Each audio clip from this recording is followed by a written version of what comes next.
During the cold of winter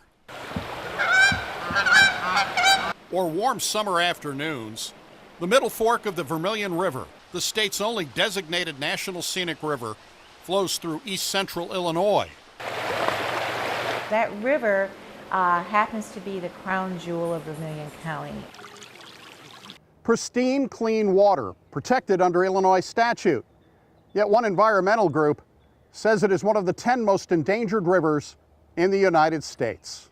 I-Team cameras, along with video recorded by the Eco-Justice Collaborative, have been recording seeps which appear to be coming from nearby coal ash pits and going directly into the Middle Fork.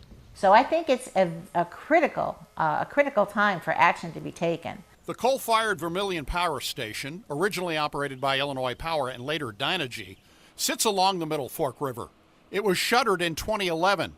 Over the years, potentially toxic coal ash, the waste product of burning coal, was dumped into 3 unlined pits. 3.3 million cubic yards of toxic waste in the floodplain of the state's only national scenic river. 1 NFL football field with 1,547 feet of ash tall. Enough ash to fill Chicago's Willis Towers nearly 2 times. Years of naturally occurring erosion, historic flooding in February, have pushed the Middle Fork closer and closer to those coal ash pits. When water levels finally came down, Lan and Pam Richard of the Eco-Justice Collaborative made their first trip of the year down the river. As we approached the ash pits, we were astounded by how much the erosion had accelerated, frankly. Coal ash is seeping from those coal ash pits, which sit behind the river bank. A stretch of the bank is discolored. Orange, purple, sometimes a shimmery color, and that's all toxic coal ash pollution seeping into the Middle Fork. Andrew Rain is with the Prairie Rivers Network. Prairie Rivers filed a lawsuit in federal court in May, claiming Dynegy violated the Clean Water Act. This year it looks worse than it's ever looked before. And now it looks like there's maybe 200 feet of seeping riverbank. The lawsuit claims sampling from the river shows a toxic soup, including boron, sulfate, arsenic, iron, lead, and nickel. It has been contaminating the groundwater, and then that groundwater seeps into the Middle Fork River. It's a violation of the Clean Water Act to have any seeps into the river that aren't permitted.